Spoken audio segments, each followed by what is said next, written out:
네, 안녕하세요. 멘탈의 전부다의 철영입니다. 네, 비트코인 가격이 12만 3천 달러를 넘기는 최고가를 기록한 뒤 거의 한 달 동안 횡보 중입니다. 이에 따라 또 사이클 끝난 거 아니냐 걱정하시는 분들이 많은데요. 거기에 단기적으로는 8월과 9월에 위험자산 시장이 하락하는 여름 약세에 대한 걱정까지 있죠.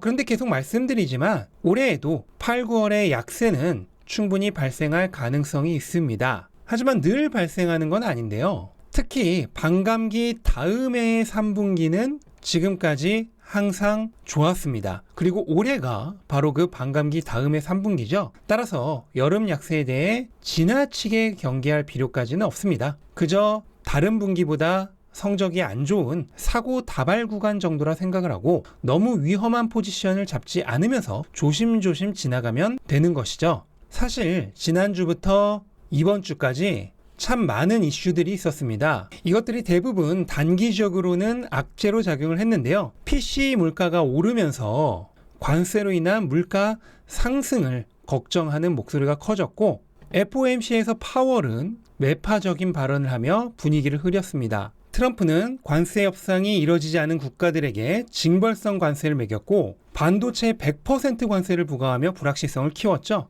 거기에 고용 지표가 대폭 하향 조정되면서 일시적으로 경기 침체에 대한 불안감까지 불러왔습니다. 하지만 이런 모든 이슈들은 실제로는 단기적인 영향력밖에 미치지 못합니다. 물가는 관세 효과로 인한 일시적 상승에 그칠 가능성이 크고 고용이 대폭 하향 조정된 것은 장기적으로 보면 오히려 호재에 가까운데요. 그동안 고용과 경기가 너무 강하면서 연준이 금리를 내릴 명분이 없었는데 실제로는 고용의 강세가 전부 거짓이었다는 게 드러났기 때문입니다. 고용 지표가 대폭 하향 조정되면서 고용 시장은 분명하게 약화되고 있는 모습을 보이고 있고요. 이것은 경기에 대한 위험 신호이기 때문에 연준은 금리를 빠르게 내려야 하는 상황에 내몰리고 있습니다. 실제로 고용지표 하향 조정 이후 금리 전망치는 극적으로 하락했습니다. 연내 한 차례 금리 인하를 예상하던 시장은 이제 최대 3차례까지 금리 인하를 예측하고 있습니다. 올해 남은 3번의 FOMC에서 모두 금리 인하가 이뤄질 가능성이 있다는 뜻이죠. 관세 불확실성은 이미 대부분 소멸되었고 앞으로도 점점 시장에 미치는 영향력이 줄어들어 갈 것입니다. 또한 타코 트레이딩이라는 용어가 증명하듯이 트럼프는 시장에 위험 신호가 발생하면 물러설 것이고 결코 시장을 망치려 들지 않을 것입니다. 오히려 관세 역시 시장에 장기적으로는 호재로 작용할 것입니다. 현재 실효 관세율은 거의 20%에 달하는데 이것은 바이든 정권 당시의 2%보다 거의 10배에 해당하는 관세율입니다. 이렇게 높은 관세율이 적용되면 어떤 일이 일어날까요? 수출하는 쪽에서는 그대로 수출하면은 높은 관세로 인해 안 팔릴 것이 뻔하니까 마진을 손해보고서라도 가격을 낮추려 하겠죠? 수입하는 쪽에서도 마찬가지입니다. 관세를 그대로 더해 판매하면 안 팔리겠죠? 마찬가지로 마진을 줄여서라도 가격을 덜 올리려 할 것입니다. 이에 따라 실제 물가 상승은 일회성 상승에 그치고 맙니다. 하지만 기업들이 마진 손해로 인해서 당연히 수입이 줄어들겠죠? 수입이 줄어들면 고용이 줄어들고 고용이 줄어들면 임금 지출이 줄어듭니다. 고용도 줄고 임금도 줄면 당연히 소비도 줄어들겠죠? 그리고 경기는 악화됩니다. 그런데 경기가 약해지면 각국의 재무부와 중앙은행은 경기를 살리기 위해서 부양책을 실시하고 금리를 낮추게 됩니다. 한마디로 돈이 더 많이 풀리게 된다는 뜻입니다. 여기서 우리는 아주 중요한 흐름을 볼 수 있어야 합니다. 이번 사이클이 지금까지 왜 지루한 계단식 상승이 이어져 왔을까요? 시가총액이 커져서 기관들이 진입해서 다 맞는 말입니다. 하지만 훨씬 더 중요한 이유가 있습니다. 과거 비트코인 사이클들은 항상 점진적 상승을 하는 단계를 지나 상승 각도가 급격하게 가팔라지는 일명 포물선 상승장으로 진화하는 형태를 거쳤습니다. 그런데 이번 사이클은 어떤가요? 그런 포물선 상승이 아직 나오지 않고 있죠? 상승 기울기가 그대로입니다. 왜 그럴까요? 그것은 과거 사이클들에서 언제 포물선 상승이 나왔었는지를 살펴보면 그 답을 쉽게 찾을 수 있습니다. 비트코인 사이클이 점진적 상승의 단계를 지나 상승 기울기를 가파르게 바꾸는 포물선 상승으로 바뀐 때는 유동성 사이클이 본격적으로 확장기로 진입한 시점부터입니다. 비트코인은 순수하게 유동성 흡수제 역할을 하는 상품 자산입니다. 기존에는 금이 최고의 유동성 흡수제였지만 비트코인은 금과 같은 공업용, 의료용, 그리고 사치품으로서의 용도조차 없는 그냥 100% 완전한 유동성 흡수제죠. 따라서 유동성과 비트코인 가격의 상관관계는 그 어떤 메이저 자산보다도 절대적입니다. 거의 완전한 동조성을 가지고 있다는 점을 확인할 수 있죠. 그런데 이번 사이클은 어땠을까요? 이번 사이클은 유동성 사이클의 확장 타이밍이 과거 그 어느 사이클들보다 뒤로 지연된 사이클입니다.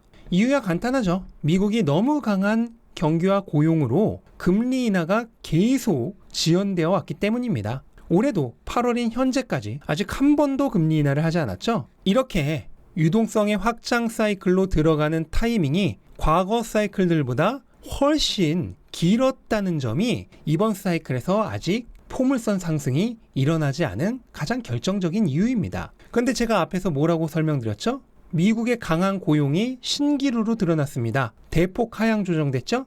따라서 이제 9월부터 빠르게 금리 인하가 재개될 예정입니다. 그리고 글로벌 유동성은 이미 전고점 저항대를 돌파한 뒤 다시 내려와 지지력 테스트까지 마치고 이제 본격적인 확장 모드로 들어가고 있는 시점입니다.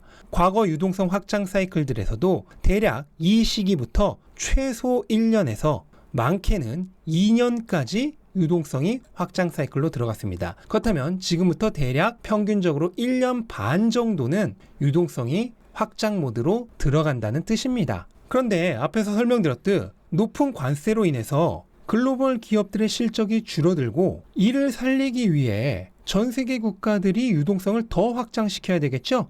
그렇다면 이제 막 확장기로 들어선 글로벌 유동성은 앞으로 어떻게 될까요? 더 빠르게 상승하게 되겠죠. 그리고 미국의 금리 인하 재개는 바로 그 신호탄이 될 것입니다. 그런데 이렇게 환상적인 타이밍에 비트코인 사이클이 여기서 끝이 날까요? 반대겠죠. 지금까지 설명드렸듯 비트코인 사이클이 본격적인 유동성의 확장기와 맞물려 오히려 이 타이밍부터 포물선 상승으로 접어드는 시기가 찾아올 확률이 훨씬 높겠죠. 이번 사이클에 너무나 지루했던 계단식 상승으로 인해 많은 사람들이 더 이상 포물선 상승이 찾아오지 않을 것이라 낙담하고 있습니다. 하지만 제가 비트코인보다도 더 믿는 게 하나 있는데요. 바로 인간의 본성이 바뀌지 않는다는 점입니다. 인간의 본성은 늘 같은 역사를 되풀이시키고 맙니다. 모든 상승장의 끝에는 반드시 포모 열풍이 불고 불나방이 달려들고 거품이 끼게 되어 있습니다. 금을 보시기 바랍니다. 비트코인보다 시총이 10배나 크고 기관들이 아니라 국가들이 가장 많이 가지고 있는 초대형 자산인 금조차도 결국에는 가격이 오르니까 홈쇼핑에서 날개 돋친 듯 팔리고 비트코인보다 더 큰 김치 프리미엄이 붙었었습니다. 그랬던 금의 최근 1년 상승률은 실제로는 비트코인의 절반조차 되지 않습니다. 이런 비트코인이 본격적으로 가격이 오르는 시기가 오게 되면 어떤 일이 일어날까요? 저는 이 사이클의 끝에서 과거와 같은 엄청난 포물선 상승이 반드시 올 것이라 확신하고 있습니다. 단지 과거보다 뒤로 밀린 유동성 확장기의 시작 타이밍으로 인해 아직 그 시기가 오지 않았던 것뿐이죠. 하지만 이제부터 올 것입니다. 그리고 지루한 계단식 상승만 기억하던 수많은 불나방들을 모조리 불태워버리는 불장이 반드시 오리라 확신하고 있습니다. 사실 비트코인은 이미 이번 사이클에서도 엄청난 성과를 내고 있습니다. 제가 처음 비트코인 슈퍼사이클을 주장했던 2023년 2월, 3월과 비교하면 이미 가격이 6배 가까이 올랐죠. 세계의 모든 자산 시총 10위권 안에 드는 초대형 자산이 단 2년 만에 6배가 올랐다면 이미 엄청난 것입니다. 그런데 왜 사람들의 심리는 위축되어 있을까요? 대부분의 사람들은 이 사이클의 초기에 참여하지 못했습니다. 왜냐하면 이런 일이 일어날 거라고 미리 볼 수 없었기 때문이죠. 그래서 대부분 뒤늦게 달려들었고 늦은 것을 만회하고자 비트코인이 아닌 알트코인으로 대부분 빠졌죠. 그 결과 비트코인이 이렇게 많이 오르는 동안 돈을 번 사람은 극소수입니다. 그런데 그거 아시나요? 이 역사는 앞으로도 그대로 반복될 거란 사실을 말이죠. 제가 아무리 이렇게 설명을 드려도 제일 처음 이 그림이 없을 때 비트코인 슈퍼사이클을 외쳤어도 아무도 듣지 않았던 것처럼 앞으로도 같은 일이 계속 반복될 것입니다. 그리고 또 뒤늦게 달려들겠죠. 이때는 이제 이더리움, 솔라나, XRP 같은 알트코인들도 많이 올랐을 테니 그거보다 훨씬 더 시가총액이 낮은 일명 잡코인들로 빠지는 사람이 부지 기수일 겁니다. 그리고는 제때 빠져나가지 못하고 유동성 탈출구가 돼서 엄청난 고통을 겪게 될 것입니다. 하루하루의 뉴스나 단기적 이슈들은 사실 중요하지 않습니다. 중요한 것은 큰 그림을 보는 능력이고요. 그렇게 본 비전에 맞춰 오랜 기간 꾸준히 나아가는 힘입니다. 이게 투자의 성패를 가르는 가장 중요한 요소이지 단기적 가격 변동에 따른 일시적 수익률은 하나도 중요하지 않습니다. 매일매일의 가격에 집착하고 있다면 지금이라도 차트를 버리고 공부를 시작하십시오.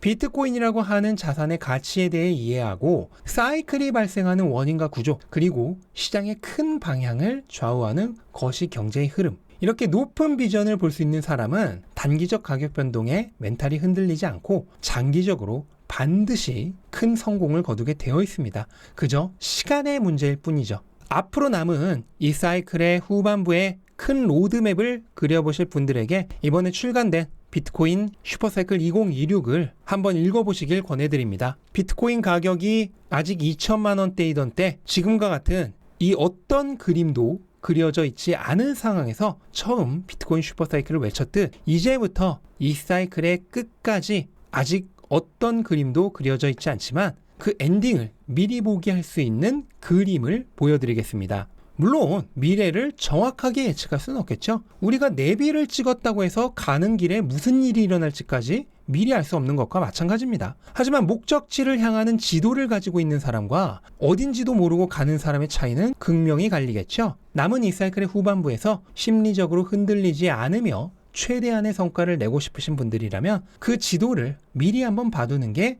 큰 도움이 되실 겁니다. 그리고 비트코인 슈퍼사이클 2026이 그런 분들에게 아주 좋은 지도가 되어드릴 것이라 확신합니다. 투자는 지금에 대한 이야기가 아닌 앞날에 대한 이야기입니다. 아직 실현되지 않은 가치를 다른 사람들이 볼 수 없을 때 미리 보고 선점하는 게임이죠. 따라서 눈앞에서 일어나고 있는 현상이 아닌 아직 펼쳐지지 않은 비전을 미리 볼 수 있어야 성공합니다. 여러분은 어떤 사람들인가요? 부디 남들보다 한 발 앞서 그 비전을 볼 수 있는 분들이셨으면 좋겠습니다. 투자는 현실이 아닌 꿈에 대한 이야기니까요.